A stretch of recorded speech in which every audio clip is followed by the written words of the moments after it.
Near the beginning of the story of the Bible, a man named Cain becomes jealous of his brother, who's getting God's favor.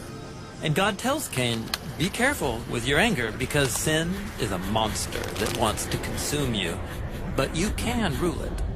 Cain gives in to the monster and murders his brother.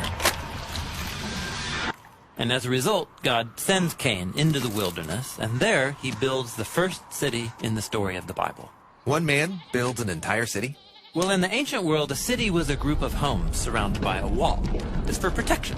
Cain's afraid that someone might find him and kill him. Okay, got it. The wall makes the city.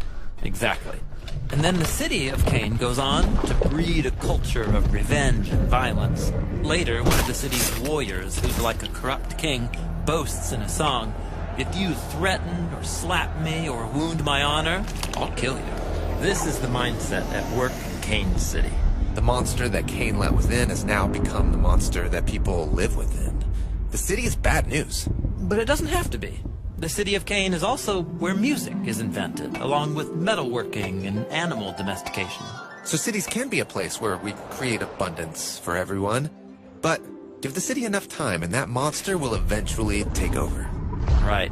Like the next city, founded by a giant warrior king, who builds a city with a tower that reaches up into the heavens to make their name great. This is Babylon, which will one day spread its violence throughout the land, conquering many nations. Yes, Babylon is the biblical image of a monstrous, violent human city. And this is all tragic, because the city is the opposite of the safe garden home that God originally put humans in. So ancient cities have imposing walls for self-protection to keep resources inside. But the garden is protected by God, with a spring at its center that flows out into rivers that share its goodness with all the land.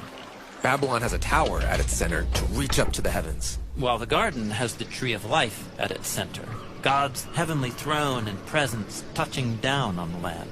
The mindset of the city is self-preservation and peace enforced by the threat of death. But the culture of the garden is peace through generosity, because there's always enough to go around. Let's go back to the garden. Yes, you would think so. But the surprise of the biblical story is that God plans to bring his garden to the city. Really? Yeah, let's look at King David, who God appointed to lead Israel. He chose for their capital city to be Jerusalem, the city of David, Mount Zion.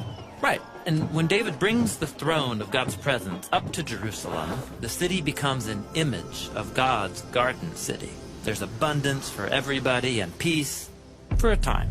Right, until David becomes like Cain. He gives into that inner monster and murders one of his soldiers so he can take that man's wife. And so this begins the tragic story of Jerusalem's corruption through the kings from David's line.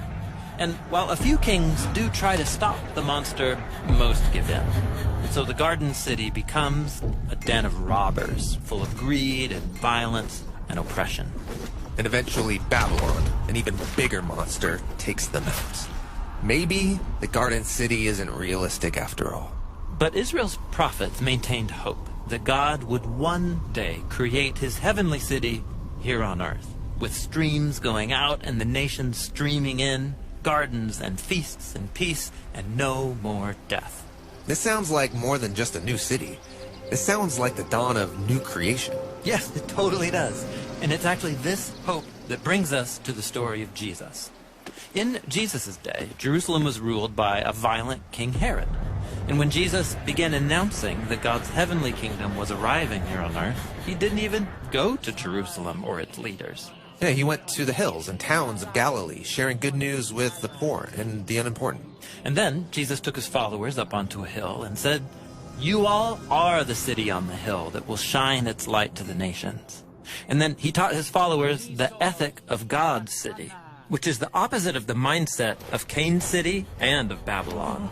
Instead of protecting life and keeping peace with the threat of violence, Jesus taught his followers to create peace by sharing generously, even with your enemies, and to preserve life through love and forgiveness, even if it costs you. This is what it looks like when the heavenly city comes to earth. But weren't the prophets expecting that God's new city would be Jerusalem? Well, Jesus said that the Jerusalem of his day was corrupt and headed for destruction, and this stirred up trouble with the leaders of the city. So to keep peace, They used the threat of death to get rid of Jesus. But when Jesus stood on trial, knowing that they were going to have him executed, he said he was about to be enthroned as king of God's heavenly city. Wait, you can't become king by letting your enemies kill you. Well, you can if you're stronger than death. In fact, this is the only way to transform the mindset of Cane City, to overcome the fear of death by trusting in the power of God's eternal life that raised Jesus from the dead. This is the power that streams out from Jesus into the world today. And so the earliest followers of Jesus called each other to seek the well-being of their cities while trusting that their true citizenship was elsewhere. You mean the New Jerusalem, the city of God? Yes. And when followers of Jesus gather and share together, they can begin to taste the life and love of that heavenly city right now, in the present. And so the story of the Bible doesn't end with humans building a city up to heaven.